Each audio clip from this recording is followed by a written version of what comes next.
A oitava tarefa, de pé nas quatro patas. Baba Yaga sente repulsa pela benção da mãe falecida e dá à vasalisa à luz, uma caveira incandescente numa vara, dizendo-lhe que se vá. As tarefas desta parte da história são as seguintes: assumir um poder imenso de ver e afetar os outros, o recebimento da caveira. Ver as situações da própria vida com essa nova luz. Descobrir o caminho de volta à família da madrasta. Baba Yaga sente repulsa porque Vasalisa foi abençoada pela mãe ou ela sente repulsa por bênçãos em geral? Na realidade, nenhuma alternativa nem a outra. Considerando-se acréscimos religiosos cristãos mais recentes, também tem-se a impressão de que, nesse ponto, a história foi modificada para fazer com que a Yaga parecesse temer o fato de Vasalisa ter sido abençoada, cumprindo assim o desejo de patronos da religião mais moderna, no sentido de tornar demoníaca essa velha mãe selvagem, tão velha que remonta ao período neolítico, com o objetivo de enaltecer a nova religião. O texto original da história poderia ter sido alterado para bênção a fim de estimular a conversão religiosa, mas para mim a essência do significado original e arquetípico ainda permanece. Pode-se interpretar a questão da bênção da mãe do seguinte modo: a Yaga não sente repulsa pelo fato da bênção em si, mas está sim irritada com o fato de a bênção ser proveniente da mãe boa demais, a doce e gentil queridinha da psique. Se a Yaga for fiel a si mesma, ela não gostará de estar próxima demais, por muito tempo, do lado submisso e recatado da natureza feminina. Embora Yaga seja capaz de dar o sopro da vida a um filhote de camundongo com uma ternura infinita, ela prefere não se aproximar demais da doçura e da luz. Isso ela deixa nas mãos da psique pessoal.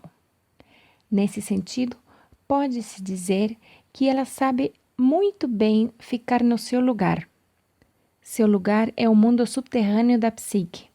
O lugar da mãe boa demais é o mundo da superfície. Embora a doçura tenha condição de se adaptar ao mundo selvagem, o mundo selvagem não consegue ficar muito tempo restrito aos limites da doçura.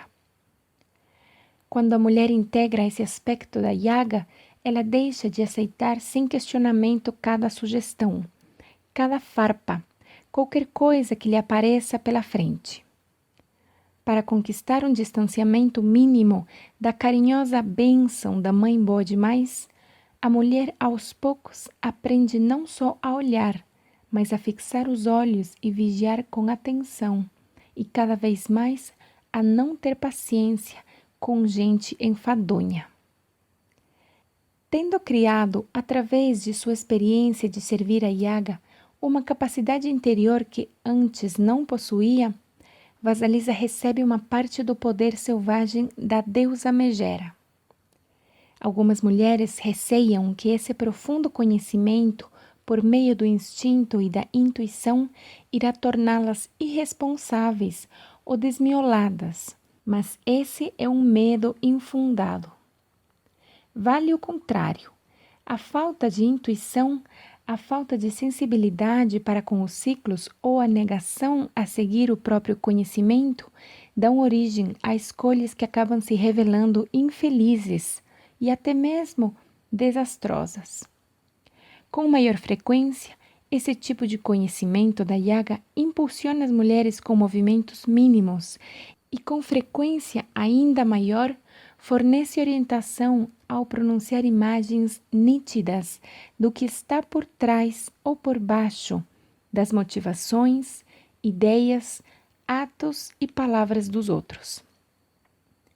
Se a psique instintiva dizer cuidado, a mulher deve prestar atenção.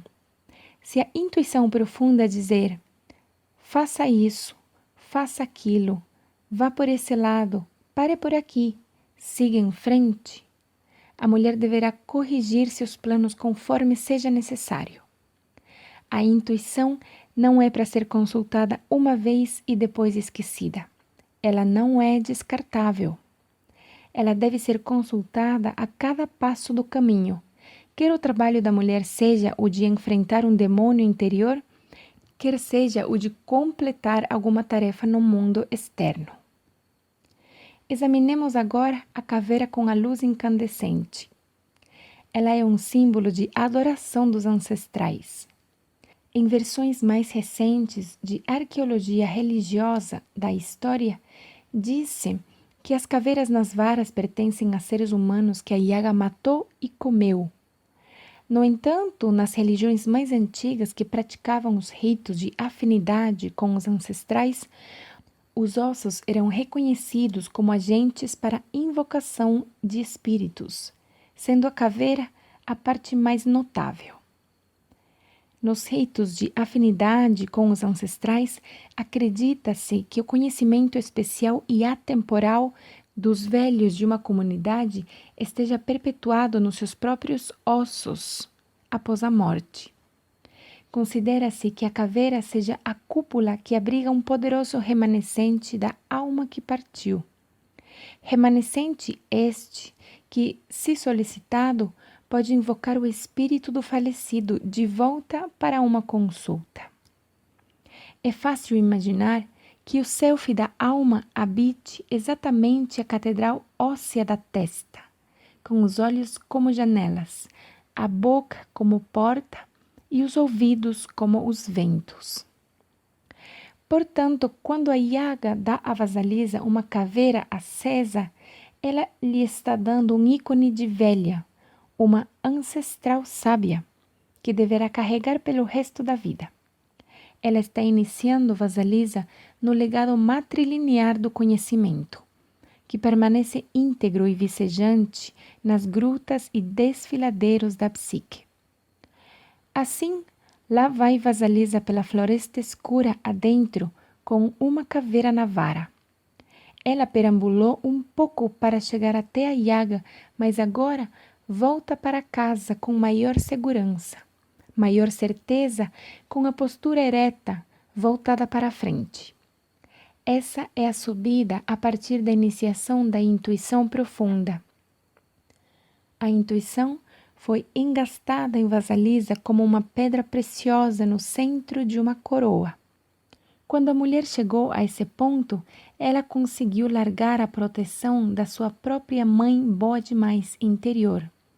Aprendeu a esperar a adversidade no mundo externo e a lidar com ela num estilo forte, em vez de complexo.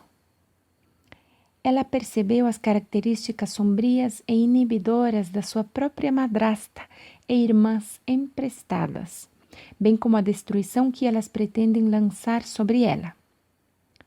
Ela conseguiu transpor as trevas ao ouvir sua voz interior e foi capaz de suportar o rosto da megera, que é um aspecto da sua própria natureza, mas também da poderosa natureza da mulher selvagem. Ela está, portanto, capacitada para compreender poderes espantosos e conscientes dela mesma e dos outros. Nada mais de "mas estou com medo".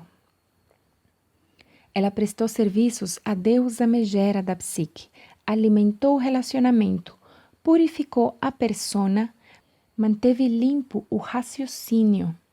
Ela conseguiu conhecer essa selvagem força feminina e seus hábitos. Aprendeu a discriminar, a separar o pensamento dos sentimentos. Aprendeu a reconhecer a imensa força selvagem na sua própria psique. Ela aprendeu acerca da vida, morte e vida e do dom das mulheres sobre tudo isso.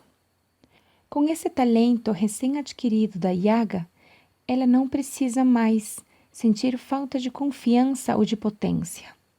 Tendo recebido o legado das mães, a intuição do lado humano e da sua natureza e um conhecimento selvagem do lado da psique ligado à la que sabe, ela está bem preparada.